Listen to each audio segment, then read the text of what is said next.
కార్యాంతే నశోభంతే దూతిక. దూతిక అంటే రాయబారి. ఏదైనా పని మీద మనం మనిషిని పంపించేటప్పుడు లేకపోతే ఒక సంబంధం చూసేటప్పుడు ఆ పిల్లకి పెళ్లి కావాల్సిన అమ్మాయికి ఆ రాయబారి ఎలా కనపడతాడంటే దేవుళ్ళ కనపడతాడు. మా అమ్మాయి పెళ్లి చేస్తే అయ్యా నీకు రుణపడి ఉంటానని చెప్పి.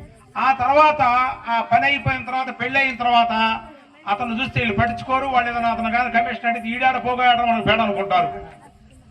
అట్లా దూతిక. వైద్య. వైద్యుడు కూడా మనము ఏదైనా జబ్బు చేసి వెళ్ళినప్పుడు హాస్పిటల్కి వెళ్ళినప్పుడు దేవుడి కంటే కూడా ఎక్కువగా చూస్తాం వైద్యుడిని. అయ్యా నీకు దండం పెట్టుకుంటాం అబ్బాయిని జాగ్రత్త చూడమని బతికించమని. అయిపోయిన తర్వాత ఆయన ఫీజు అడిగినప్పుడు మాత్రం ఆయన మనకు దేవుడుగా దెయ్యంలా కనపడతాడు అనమాట. అబ్బో మరి ఆయన పీకుడు ఎక్కువైంది లాగుడు ఎక్కువైంది చెప్పి వైద్యుడికి ఇచ్చేస్తారు. అట్లానే వైద్య. ఉపాధ్యాయుడు కూడా ఆ గురువు గారు పాఠాలు చెబుతున్నంతసేపు ఆ స్కూల్లో ఉన్నంతసేపు అతనికి ఇది ఉంటారు. కానీ తర్వాత మరి ఇప్పుడు కాలంలో ఈ పిల్లలు మనం చిన్నపిల్లలప్పుడు అయితే ఒక మాస్టర్ గారిని చూస్తే ఈ గొంతులో చూస్తే మేము ఆ గొంతులో పరిగెత్తేవాళ్ళం. ఇవాళ ఈ సంవత్సరం చదివేటప్పుడు కూడా భయపట్ల. అసలు చదివిన తర్వాత కాదు.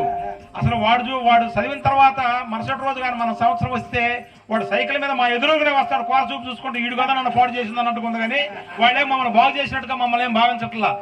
మరి ఈ జనరేషన్ ఆ విధంగా తయారైంది. కానీ మరి దాన్ని ఆ సూత్రాన్ని ఆర్యక్తిని మరిచి ఎన్నాళ్ళో గురువు గారు చెప్పినటువంటి పాఠాన్ని గుర్తుపెట్టుకొని మా గురువు గారిని వచ్చి ఇవాళ కోటేశ్వరరావు మరి వాళ్ళ గురువు గారిని సన్మానం చేస్తానంటే ఇది చాలా గొప్ప విషయం. కాబట్టి దీనికి మనందరం కూడా హర్షాన్ని వ్యక్తం చేస్తూ గురువు గారిని శిష్యుల్ని వాళ్ళిద్దరు కూడా